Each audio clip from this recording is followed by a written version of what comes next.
IPL Indian premier league বলার থেকে injure premier league বলা বেশি ভালো। মাত্র আইপিএল শুরু হতে আর কয়েকটা দিন বাকি, 7-8 দিন মতো বাকি, এবং তার আগেই প্রত্যেকটা টিম থেকে প্রচুর প্রচুর প্রচুর পরিমাণ বিদেশি প্লেয়ার, বেশালি ইন্ডিয়ান প্লেয়ারও চোট পাচ্ছে, বিদেশি প্লেয়াররা বেশিরভাগ চোট পাচ্ছে এবং আইপিএল থেকে ছিটকে যাচ্ছে।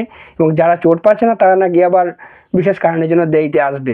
এদিকে মানে চোট পাচ্ছে তোমার ভারতের আইপিএলের বিদেশি প্লেয়াররা, আর ওইদিকে ফাটছে তোমার পাকিস্তানের বিদেশি মানে পাকিস্তানের টিমদের।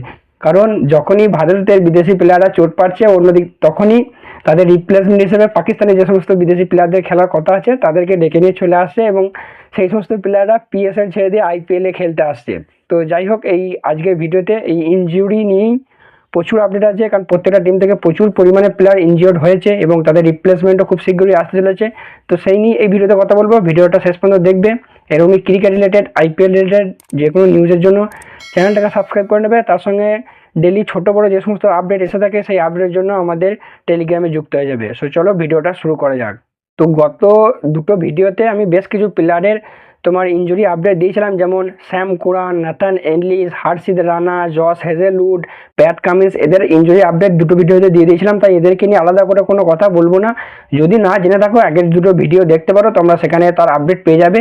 তবে আজকে নতুন করে বেশ কিছু ইনজুরি প্লেয়ারের আপডেট নিয়ে কথা বলবো। প্রথম কথা, শ্রীলঙ্কার বেশ কয়েকটা প্লেয়ারকে নিয়ে কথা বলবো, কারণ শ্রীলঙ্কা টি20 বিশ্বকাপ থেকে শ্রীলঙ্কার প্রচুর প্লেয়ার কিন্তু ইনজিওর্ড হয়েছে এবং তাদের খেলার সম্ভাবনা খুবই কম রয়েছে। এই নিয়ে শ্রীলঙ্কা বোর্ডের তরফ থেকে একটা ফাইনালি আপডেট এসছে, মানে শ্রীলঙ্কা বোর্ড একটা তোমার ফিটনেস টেস্টের আয়োজন করেছে। যে সমস্ত প্লেয়াররা আইপিএল খেলবে বা আইপিএলের জন্য এনওসি চাইছে তাদের জন্য এরকমটাই আপডেট শোনা যাচ্ছে, যেখানে বেশ কিছু প্লেয়ার যেমন গিয়ে তোমার দুষ্মন্ত্র চামিরা, প্রথম নিশাঙ্কা, কামিন্ডু মেন্ডিস, এদেরকে তোমার আইপিএলের জন্য কিন্তু এনওসি দেওয়া হয়েছে। এরা ফিটনেস টেস্ট পাস করেছে এবং বেশ কিছু প্লেয়ার যেমন নুয়ান থুসারা, ওয়ানেন্দু হাসারাঙ্গা, ঈশান মালিঙ্গা, মাতিসা পাতিরানা, এরা কিন্তু এখনও পর্যন্ত ফিটনেস টেস্ট পাস করতে পারেনি। তো এদের জন্য আরও দীর্ঘ সময় দেওয়া হয়েছে এবং শ্রীলঙ্কা বোর্ডের তরফ থেকে বলা হয়েছে যে যতদিন না মানে এটা কন্ট্রাক্টটা চলবে আর কি, এই যে এনওসি বা ফিটনেস টেস্টের এই ব্যাপারটা চলবে।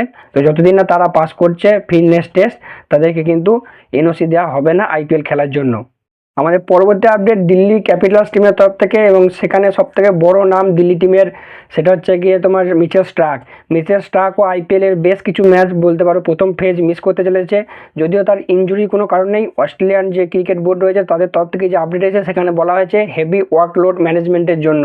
যেহেতু কয়েকদিন আগে টি20 ওয়ার্ল্ড কাপ গেছে, সেখানে সে খেলেছে, যদিও তারা তোমার প্লে অফ বা বলতে পারো সেমিফাইনালে কোয়ালিফাই করতে পারেনি, তবুও অস্ট্রেলিয়া ক্রিকেট বোর্ডের তরফ থেকে যে তোমার রিপোর্ট দেওয়া হয়েছে তাদের অফিসিয়াল পেজ থেকে, সেখানে বলা হয়েছে হেভি ওয়ার্কলোড ম্যানেজমেন্টের জন্য প্যাট কামিন্স নয়, তোমার মিচেল স্টার্ক, সে কিন্তু আইপিএল খেলতে আসতে পারছে না প্রথম দিকে। মোটামুটি বেশ কয়েকটা ম্যাচ মিস করতে পারে, মেবি শোনা যাচ্ছে 6-7টা ম্যাচ বা আইপিএলে প্রথম ফেজ কিন্তু মিস করতে পারে। এবং এটা যদি সত্যি হয়ে থাকে না, মানে সত্যি হবেই বা হয়েছে সেই জন্যই বলছি।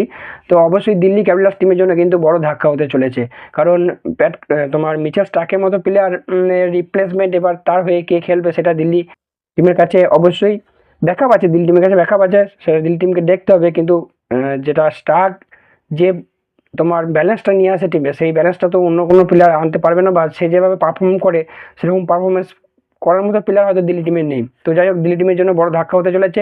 পরবর্তী আপডেট আমাদের সানরাইজার্স হায়দ্রাবাদের তরফ থেকে, সেখানকার মানে আমার হায়দ্রাবাদের প্লেয়ার জ্যাক এডওয়ার্ড, সেও কিন্তু রুল আউট হয়ে গেছে আইপিএল 2026 থেকে টোটালি। যদিও একটা মানে এই এডওয়ার্ডের জন্য হয়তো হায়দ্রাবাদ টিমের খুব একটা তোমার ফারাক কিছু পড়বে না, কারণ হায়দ্রাবাদ টিমে মোটামুটি বিদেশি প্লেয়ার সেটেল হয়ে আছে, তাও যেহেতু টিমে ছিল সেই জন্য একটা ধাক্কা তো আমরা বলতেই পারি। আমাদের পরবর্তী আপডেট পাঞ্জাব কিংস টিমের তরফ থেকে লকি ফার্গুসনকে নিয়ে। তো লকি ফার্গুসনকে নিয়ে শোনা যাচ্ছে সেও আইপিএলে প্রথম দিকের ফার্স্ট হাফ বলতে পারো বা বেশ কিছু ম্যাচ মিস করতে চলেছে, তবে তারও কোনো ইনজুরির কোনো আপডেট নেই। শোনা যাচ্ছে সে নাকি কিছুটা টাইম তার পার্সোনাল কারণের জন্য সে আসছে না, এবং কানাঘুষে যেটা শোনা যাচ্ছে যে সে কিছু টাইম তার বাড়িতে স্পেন্ড করতে চায়, তার ফ্যামিলির সঙ্গে স্পেন্ড করতে চায়। তো এটা যদি হয়ে থাকে অবশ্যই পাঞ্জাব কিংস টিমের জন্যই তোমার বড় ধাক্কা হতে চলেছে। যদিও মানে স্পেশালি ডেড বোলিংটা, যদিও পাঞ্জাবের কাছে ডেড বোলার বেশ কিছু রয়েছে, যেমন আর্শদীপ সিং রয়েছে, মার্কো ইয়ানসন রয়েছে, কিন্তু লকি ফার্গুসন থাকলে তার ব্যালেন্সটা কিন্তু যথেষ্ট বেশি থাকতো পাঞ্জাব কিংস টিমের তরফ থেকে।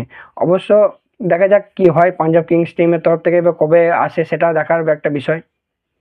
এবং আমাদের ফাইনাল আপডেট চেন্নাইয়ের তরফ থেকে। তো চেন্নাই অলরেডি একটা প্লেয়ার রুল আউট হয়ে গেছে এবং চেন্নাই শোনা যাচ্ছে আরও একটা player Matthew Shorts, batsman Matthew Shorts, তোমার অস্ট্রেলিয়ার, সে আইপিএলের প্রথম থেকে বেশ কিছু ম্যাচ মিস করতে চলেছে আঙুল ফ্র্যাকচারের জন্য।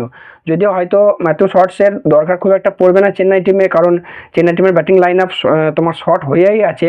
প্লাস তোমার চেন্নাইয়ের যে ইন্ডিয়ান ব্যাটিং কোর সেটাও যথেষ্ট ডেপথ রয়েছে, হয়তো সে প্লেইং ইলেভেনেও থাকতো না, বাট ওই যেটা বললাম হায়দ্রাবাদের মতনই যেহেতু টিমে ছিল তার একটা ইম্প্যাক্ট তো থাকবে না। তো দেখা যাক এবার ম্যাথিউ শর্টসও কবে কি তোমার চেন্নাই টিমে যুক্ত হয়। তো মোটামুটি এই ছিল আজকের ইনজুরি আপডেট। আর আমি এইটুকু শিওর যে আগামী যে এক সপ্তাহ শুরু রয়েছে, তোমার আইপিএল শুরু হতে যে সময় রয়েছে তার আগেও বেশ কিছু ইনজুরি আরও আমরা শুনতে পাবো, প্লাস বেশ কিছু রিপ্লেসমেন্ট আমরা শুনতে পাবো। যদিও রিপ্লেসমেন্টের বেশ কিছু আপডেট অলরেডি আমার কাছে এসছে, কিন্তু এখন পর্যন্ত কোনো অফিসিয়াল আপডেট নয় বলে আমি তোমাদেরকে দিচ্ছি না, কারণ ভুয়ো খবর দিতে আমি রাজি নই। কনফার্ম হবো তবেই তোমাদেরকে আপডেট দেবো।